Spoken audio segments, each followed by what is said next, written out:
world's earliest ball gowns. Susan Roshton shares the history of these garments. When the 19th century monarchs of Mardi Gras wanted a look that was fit for a king or queen, they turned where else to European royalty inspiration. Here on display at the Presbytere are numerous examples of this sartorial influence of the true royals from the costume collection of the Louisiana State Museum.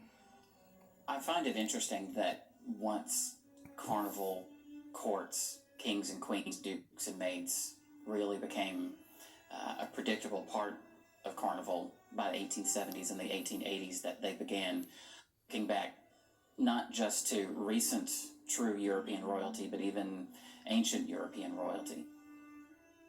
Many of the jeweled accessories worn by carnival queens in the late 19th century have a direct affiliation with the Renaissance. Take, for instance, the girdle, a gem-studded belt that helped define the tiny and very corseted waists of the queens.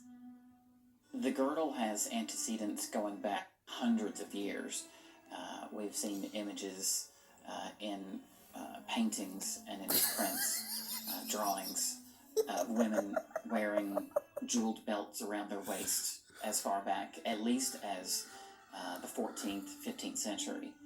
For the collars, the Spanish fashion plates and costume books were a great source of inspiration. The collars were an important part. They were structural masterpieces. The earliest carnival gowns were imported from Paris. Eventually, they were sewn by local dressmakers using fabrics imported from Europe.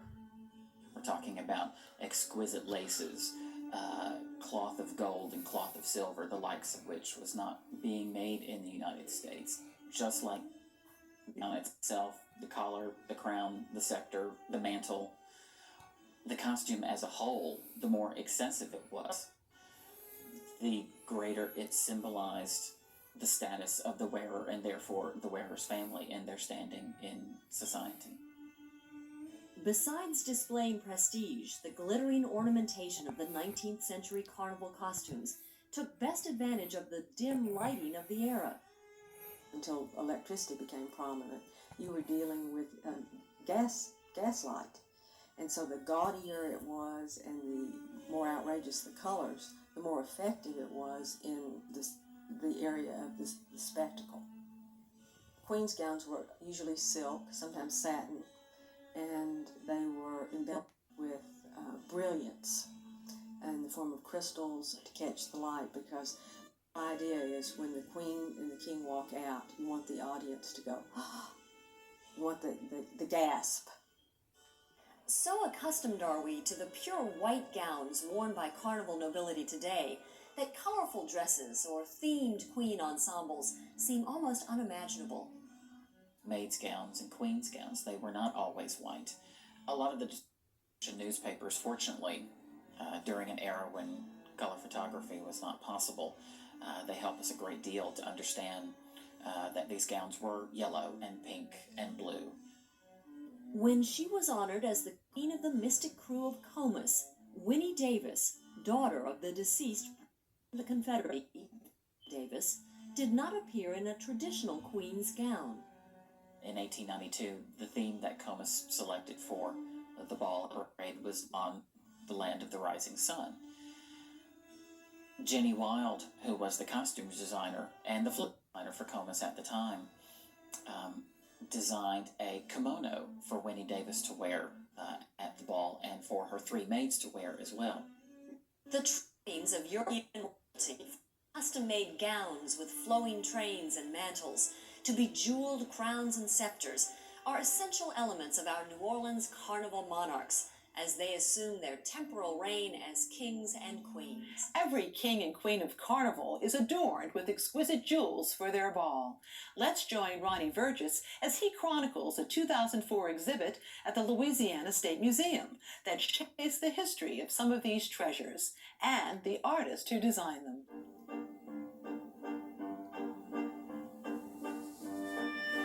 Currently on display at the Louisiana State Museum is a glittering exhibition of some of the crown jewels of Carnival.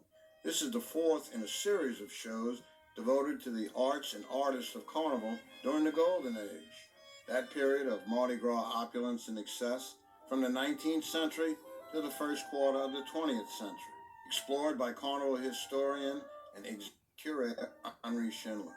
One of the hallmarks of this exhibit is the sheer number of items that have never been seen before. This is probably the largest collection of Comus cups that have ever been put on display. Ditto the Rex Ducal badges, which are shown from 1874, the very first year, all the way up to the early 1940s, before World War II. It's really quite an amazing panorama. Preparation for the exhibit involved a 9-month intensive search of public and private collections that yielded some unique Carnival treasures. Summer of 2003, I learned of a set of jewels that belonged to a woman here in New Orleans whose mother was queen of the crew of Proteus in 1910. She still had all of her jewels with a couple of pieces missing, but the bulk of the jewels were still in her hand in the original presentation case as well. And I think it's really one of the stars of the show. Though beautiful to look at, the brilliant objects in the collection are more than just eye candy. We've always had displays of the jewelry, but this gets much more in-depth about the artists, the design, the style of jewelry. One of the artists represented in the exhibit is Jenny Watt, a New Orleanian who designed for Comus from 1890 to 1915. The pansy theme running through the Queen's jewels and other objects designed by Wilde for the crew in 1909 can be traced to Comus's queen that year, Edna May Hall.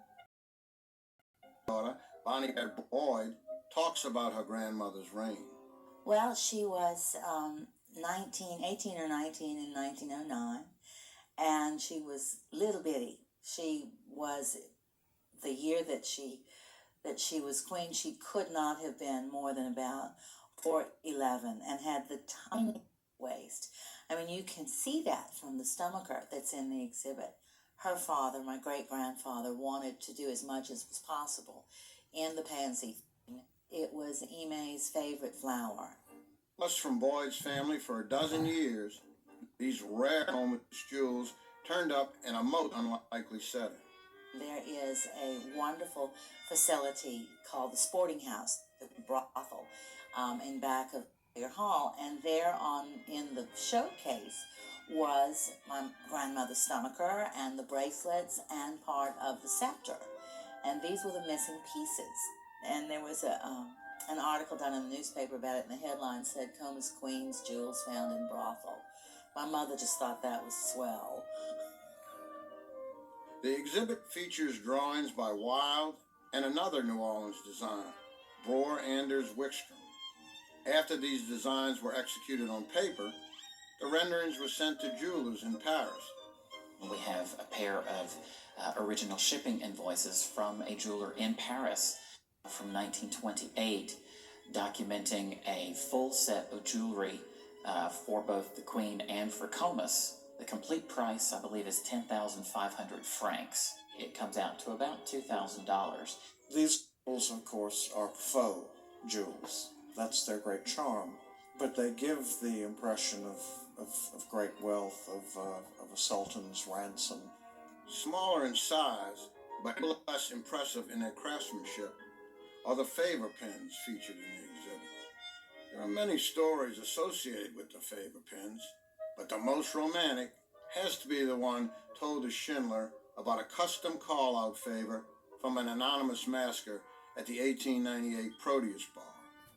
Now, this was not the crew favor. This was one pin given to one lady, a golden dragonfly with a diamond eye, and under the wing engraved were her initials. A very sweet gift, and she never learned the identity of the masker who gave it to her. Whether cups or crowns, ducal badges or pins, what these crown jewels remind us is that with Carnival, all that glitters is not gold.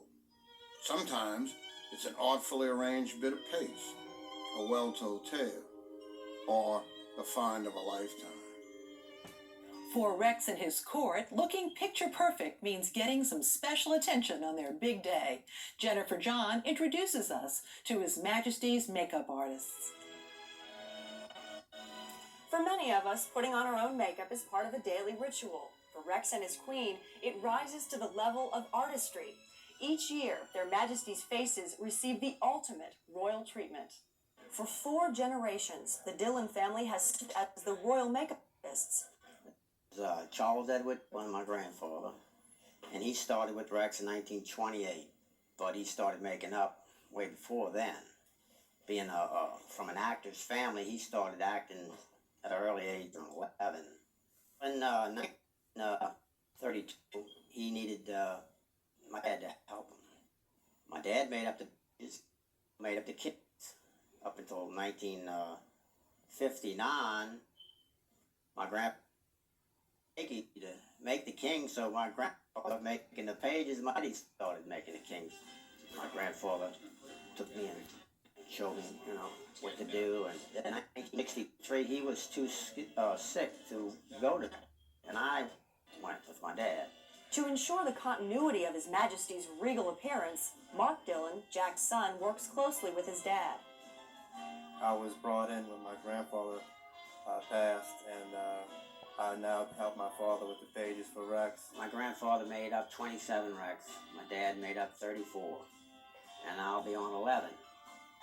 So that's 23 more. Catch him.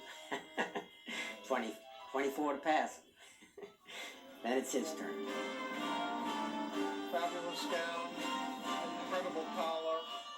Her Majesty's day begins with a regal makeover. The pampering is entrusted to the skillful hands of artist Cecile Covert. Now, Cecile, today we're pretending that I'm the queen. So can you tell me what you would focus on first? The eyes, the mouth?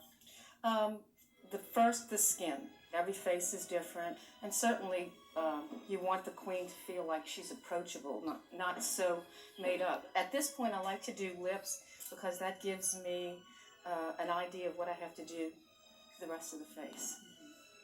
I'm using a lip liner that will be close to the color of the lipstick. I never see the queen carrying a handbag.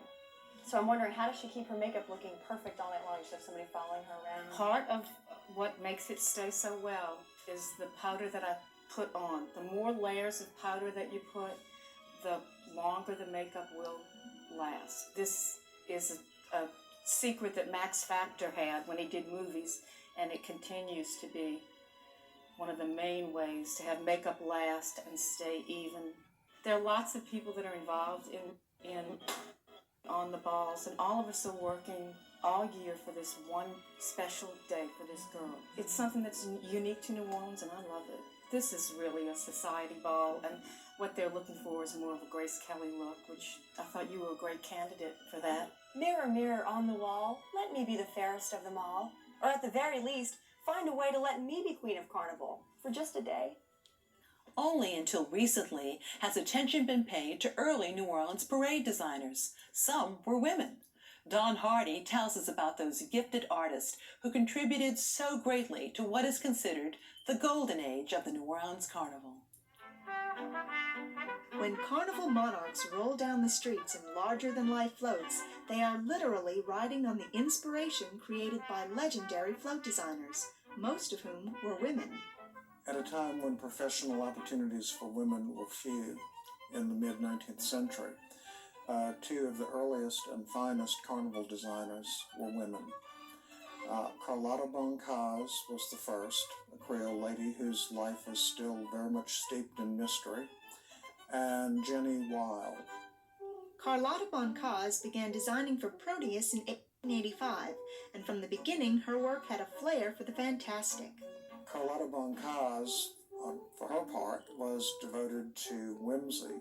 She was also capable of great flights of splendor. Was in her very first parade for Proteus. Mythology and theology. She was very interested in visions of other worlds and in great religions, and just created some masterpieces. Boncaz's most memorable parade occurred with her irreverent Dumb Society. Her greatest effort was for Proteus in 1896, Dumb Society, which was like a Creole Beatrix Potter tableau come to life. Jenny Wild, though only in her 20s, was already designing Comus by 1890. Jenny Wild was the high priestess of Art Nouveau. Her designs for Comus are just masterworks of energy and of Art Nouveau elements, particularly flowers. These enormous bowers filled her floats and beautiful crescent moons. Wild's designs wholeheartedly embraced the up-and-coming Gilded Age of Mardi Gras. Jenny Wild was fascinated by gold and images of wealth. The Comus parades and invitations abound in these things. In the design, she actually uses a lot of gold paint, and far more so than any of the others. Even in Victorian times, a woman's work was never done, as Boncaz and Wild were designers for nearly all aspects of a crew's yearly theme. These two ladies not only designed the floats, they really were, in effect, production designers for the entire production every year. They designed the floats, they designed the costumes, the invitations, the dance cards, and in many cases, the jewelry. Boncaz and Wild began a tradition of female designing that carries on today. Many people seem surprised to learn that women were involved in designing floats. In fact, Boncaz and Jenny Wild were simply the first two. They were succeeded by a long line of women who designed floats, costumes, and invitations. So really, with the exception of Charles Britton and Wickstrom, the two early designers who were men, all of the great carnival designers were women. Though the designs of artists like Carlotta Boncaz and Jenny Wild can only be seen on paper today, it was the joy of spectacle that they brought to the streets of New Orleans that even now carries on. The floats were incredibly intricate, and people went to see these things for the spectacles they were. It was magic. Originally used to depict parades in local newspapers, carnival bulletins remain a vivid illustration of royal tableau from the past, as Margaret Dubuisson reminds us. Carnival floats of the modern era are hidden from public view, and the theme of each parade is a carefully guarded secret. In the late 1800s, the crews of Comus, Rex, and Twelfth Night Revelers would try to entice parade goers with a sneak preview appearing in special editions of the New Orleans Weekly Budget. Lined up, ready to roll, the parade floats made their debut. Carnival bulletins, as they came to be known, quickly caught on. The Wally Company of New Orleans emerged as one of the first to master the four-color printing process. The crown jewels of this new art form were the ingenious and imaginatively illustrated title designs. In the 1880s and in the 1890s, these tended to be simple, although they became a little more lavish as the 90s wore on. When you get into the early 20th century, they became very, very lavish, and they followed the theme of the parades. I think in 1917, the theme for Rex was Louisiana's bounty, and so it shows a picture of a pelican and an orange tree and an oil derrick, showing all the business that was making Louisiana rich at that time.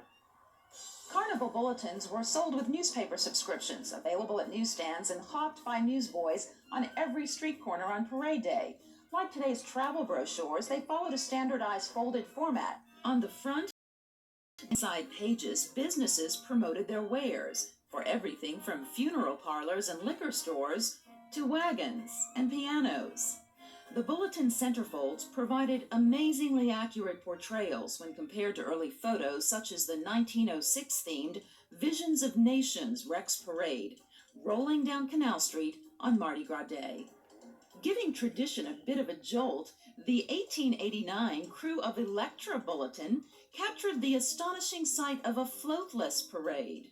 Marchers sprouting light bulbs on their heads zigzagged along the route, tethered together with electric wires, all powered by a portable generator. By 1941, with rising production cost and the popularity of still photography and home movie cameras, Carnival bulletins lost their appeal. Fortunately, a new generation of carnival enthusiasts sees them in a new light. For the purist, a Carnival bulletin has to be a fold-out, complete paper that linearly you can see the entire parade. Value is sometimes determined by the crew, the age, the condition, or the significance of the parade. Like in 1892, Rex had a parade called Symbolisms of Colors, and that's the parade where we started to attach a meaning to purple, green, and